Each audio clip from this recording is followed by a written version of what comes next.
Bonjour à tous et à toutes, j'espère que vous allez bien.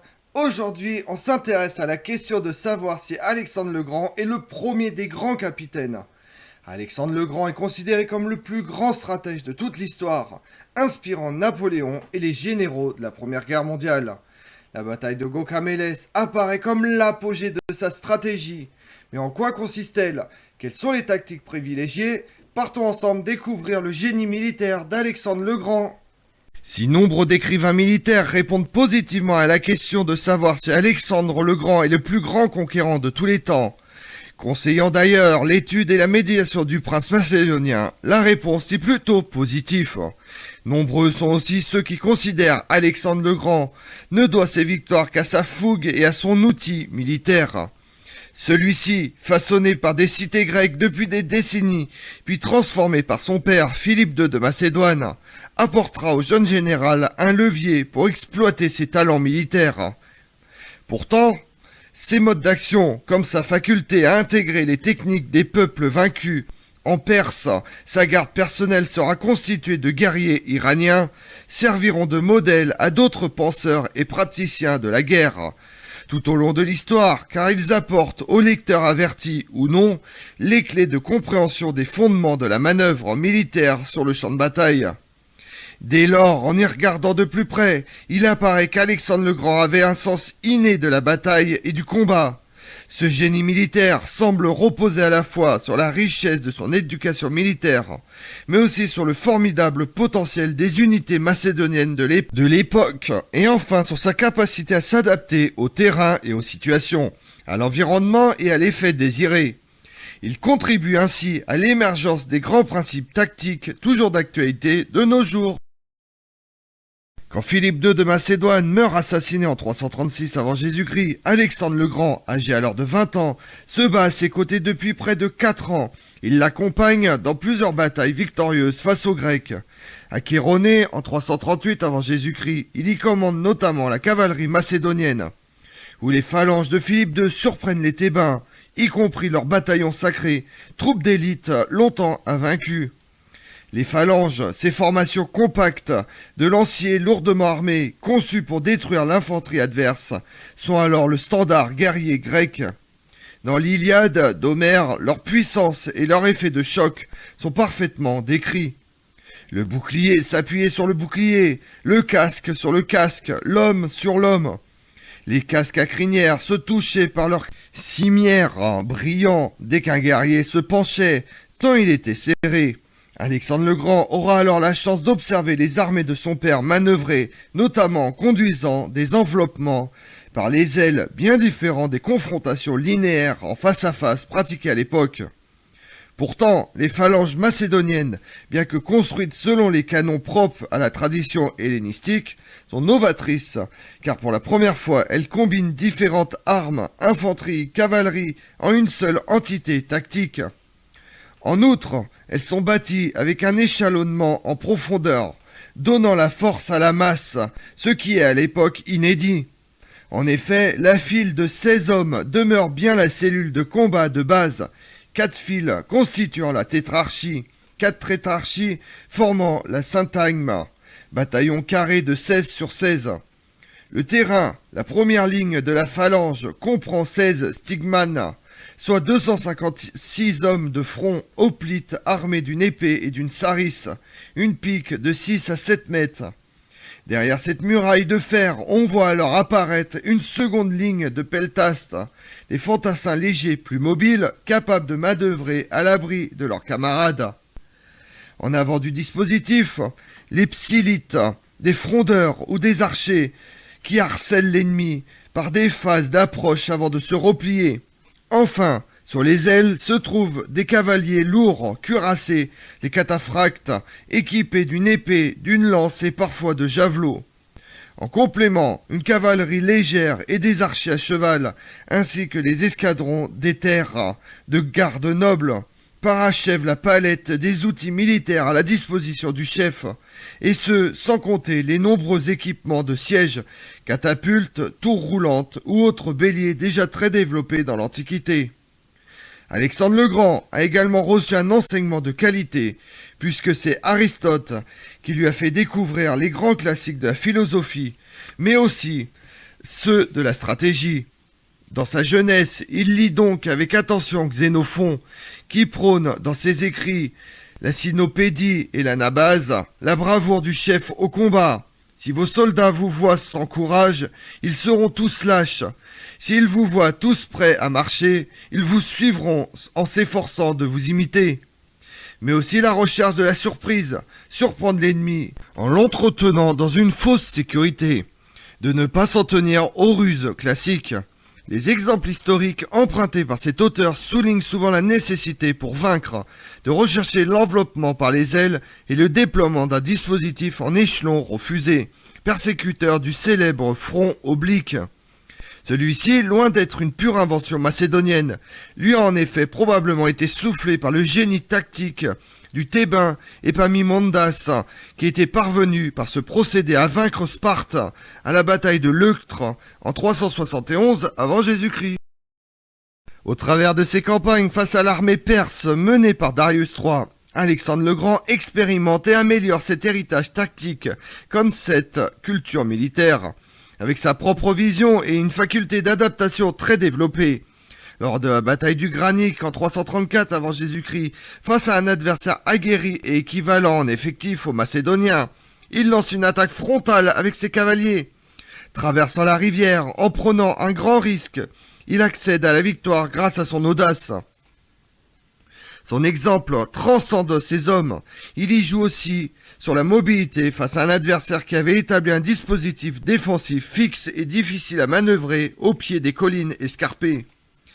Son utilisation de la cavalerie est de nouveau centrale à Issos en 333 avant Jésus-Christ, où seul le coup d'œil affûté d'Alexandre le Grand permet de renverser la situation à son avantage. Les deux belligérants s'étant engagés dans une mêlée meurtrière.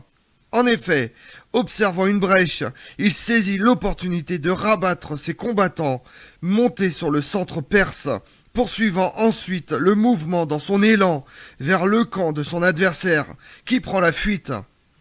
Pour certains spécialistes, il faut y voir l'illustration de la tactique dit de l'enclume et du marteau, l'ennemi pris à revers étant poussé par la cavalerie à s'écraser sur les puissantes phalanges. Jouant sur les forces morales, il harangue avant chaque combat ses troupes et ses lieutenants, évoquant la supériorité grecque. Les combats légendaires homériques ou encore le récit ancien comme l'épopée des 10 000, cela lui permet de préparer psychologiquement l'engagement majeur qui constitue la bataille de Gaugamélès en 331 avant Jésus-Christ, face à un ennemi supérieur en nombre, doté d'éléphants et de près de 200 chars de guerre.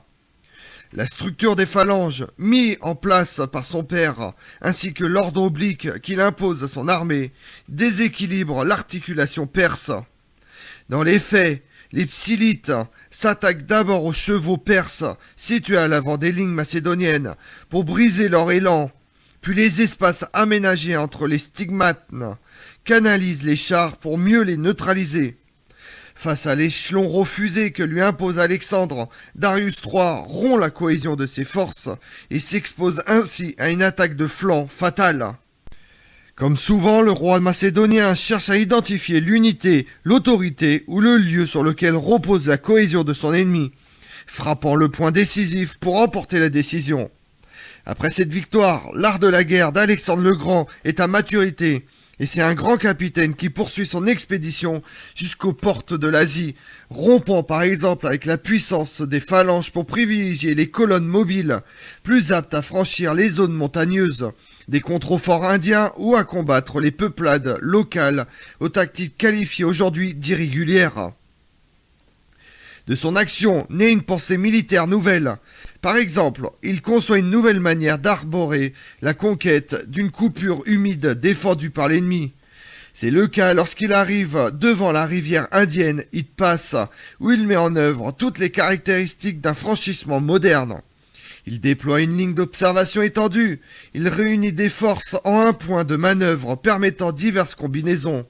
Il multiplie les missions de déception à plusieurs endroits pour tromper l'adversaire avant finalement de lancer l'action principale sur un site choisi pour établir une tête de pont. Au-delà de la simple tactique, sa stratégie, quelque peu difficile à cerner du fait de son caractère changeant, mais aussi de ses inspirations mystiques, semble reposer sur une volonté de sécuriser ce que des théoriciens plus récents comme Jomini ou Clausewitz appelleront les lignes d'opération. C'est pour cette raison qu'avant de s'enfoncer vers l'intérieur des terres, il fait le choix de s'emparer des villes majeures et des ports jusqu'en Égypte. Il conduit donc des sièges qui peuvent durer jusqu'à 7 mois, comme face à la cité de Tyr dont la forteresse principale se situe sur une île à plusieurs centaines de mètres du continent.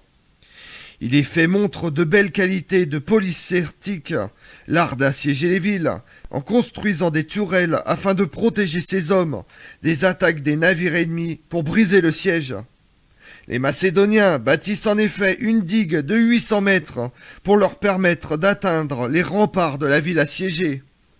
Sans parler de la prouesse technique, Alexandre le Grand démontre une fois de plus une vision originale dans la conduite de la bataille. Il n'est certes pas un théoricien, mais son approche empirique et intuitive fait émerger quelques-uns des invariables de la manœuvre et de la tactique.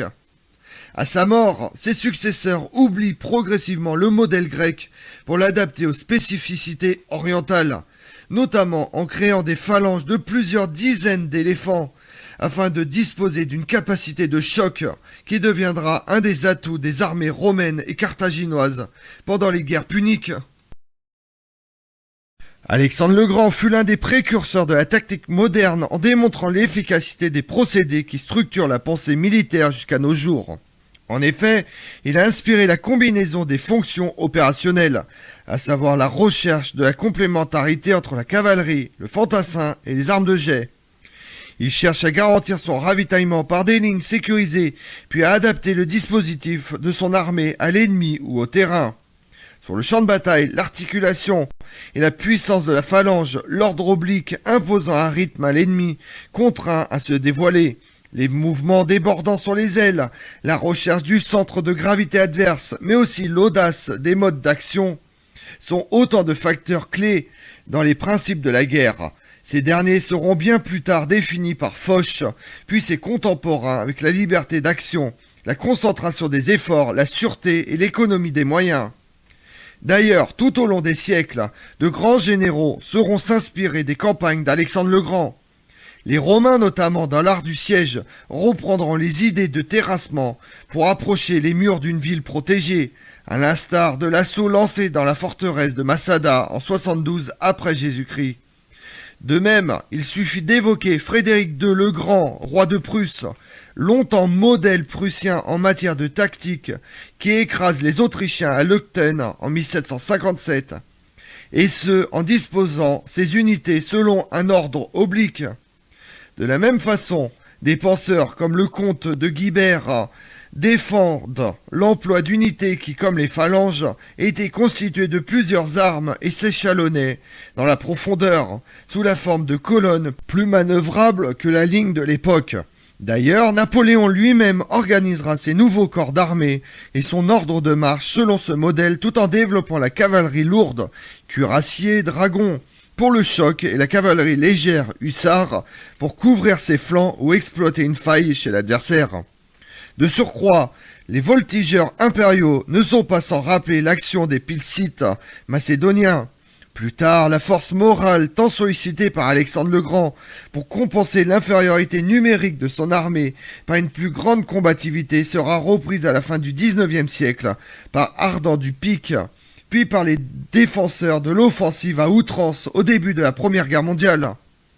Napoléon lui-même considérait dans ses mémoires que la guerre d'Alexandre fut méthodique, elle est digne des plus grands éloges. Il salue par là un des grands capitaines de l'histoire qui aura su capitaliser l'expérience et l'organisation de son père, mais également synthétiser la pensée militaire grecque. Conduit par sa vaillance et son intrépidité, il a progressivement construit sur le terrain et dans ses campagnes son modèle tactique basé sur la manœuvre et l'adaptation permanente aux circonstances. Cette recherche de l'opportunité par l'innovation et le refus de l'orthodoxie lui ont permis de mettre en évidence plusieurs fondements de l'art de la guerre, dont la portée s'est révélée universelle et se vérifie encore aujourd'hui. On retrouve la figure mythique et légendaire d'Alexandre le Grand dans d'innombrables œuvres au cinéma, littérature, comme bande dessinée, avec les films de 2004 avec Colin Farrell et Angelina Jolie, celui de 1956. La bande dessinée rend également hommage au plus grand conquérant et invincible Alexandre le Grand. Le 13 juin 2018, Alexandre le Grand, Histoire Junior. En 1980, Joel Schmidt, Alexandre le Grand. En 2009, Valerio Manfredi avec Alexandre le Grand en 2003. Comme on l'a vu, Alexandre le Grand est le plus grand conquérant de tous les temps. Ses victoires successives ouvrent aux Macédoniens presque tout l'empire perse. Alexandre le Grand poursuit sa conquête vers l'Inde. Il traverse l'Indus puis atteint les contreforts de l'Himalaya avant de retourner à Babylone pour administrer ses conquêtes. Son empire ne le survit pas, à la différence de son héritage culturel. Je vous remercie d'avoir suivi cette vidéo en ma compagnie. Si vous voulez connaître mes autres vidéos, retrouvez-moi sur ma chaîne YouTube Tout sur l'Histoire avec Damien, mais également sur les réseaux sociaux, Twitter et Instagram, Histoire Damien. Et pensez à liker, commenter et vous abonner. Je vous remercie à tous.